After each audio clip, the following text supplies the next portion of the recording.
Hello YouTube, it's Katrina here with AK Booze Review coming at you again today. Today we're actually going to do a tequila tasting.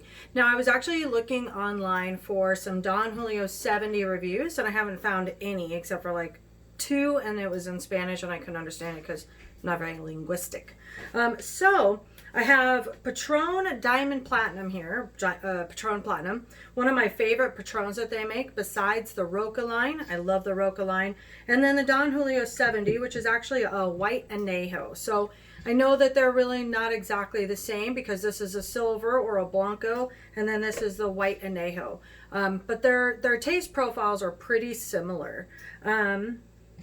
Patron is a very good tequila. I don't know if any of you have had it. The Roca line is one of my favorite, but next to that is the Platinum. Now I'm a big fan of silver tequilas myself personally because I think that they're a little bit sweeter than the typical añejos or the reposados. So reposados and añejos are going to have a little bit more of that oakiness, earthiness flavors to them, versus the silver you're really going to get that agave in there. And agave is very sweet by itself. So first, I'm going to start off with the Platinum Patron. I like my tequilas actually to come out of the freezer, but these are room temperature, so I can get a good taste of them. So I don't have much left of this. This was a gift when I was GM at Brown Jug, and my sales rep had given it to me, which I really appreciated that. So with the smell test, you can really smell the sweetness of the tequila. And that's what you want from a silver. If it's rough to drink for any tequila, then it's probably a low-end tequila or a bottom shelf.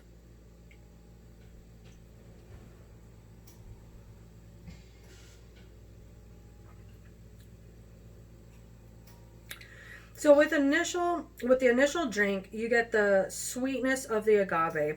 Then on the back end of that is the spiciness of the tequila. So that's really what you're looking for. Now, if you're gonna just use your tequila in a margarita or something like that, and you're gonna mix it, you don't need to buy top shelf.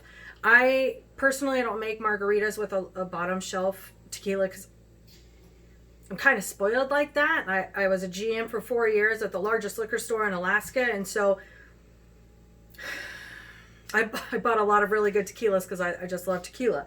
So for me, I would usually use like a Patron Silver, just your basic Patron Silver for all of my margaritas.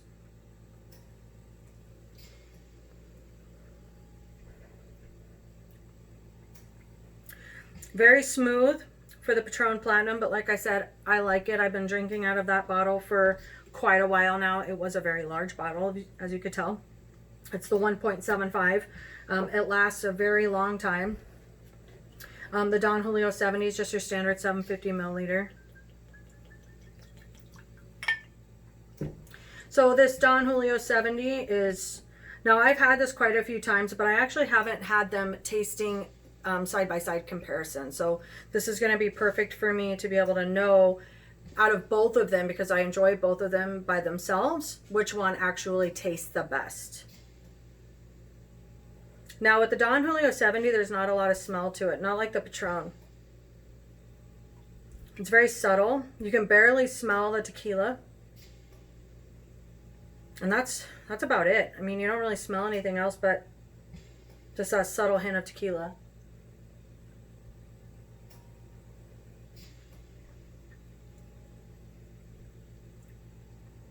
So with the initial drink of the Don Julio 70, you get that sweetness of the agave and not a lot of the peppery in the back end of it. So with the Patron Platinum, initial drink was sweet, which is supposed to be for your silver Patrons or Blancos.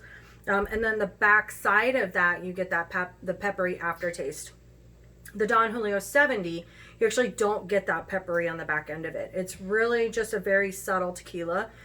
And you really don't get a lot of the sweetness on the front end of it, which is probably why it's the white añejo. And the añejos are aged a little bit longer than your typical blancos. So the blancos don't actually have to be aged. And then añejos, they do go through an aging process.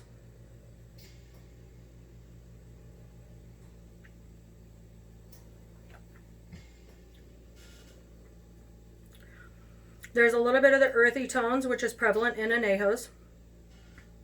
I actually should have started with the Don Julio 70 before I started with the Patron, because the Patron is really coating my tongue in that peppery flavor. I'm not going to say it's low end, because it's definitely not low end, but when you get a harsher tequila, you can get that really strong aftertaste. And that's typically when you go out to a bar and you see somebody taking their tequila shots and they cringe when they take that shot, like you get with Jose Cuervo, which I don't drink that anymore. Sorry, Cuervo, but not a big fan of yours.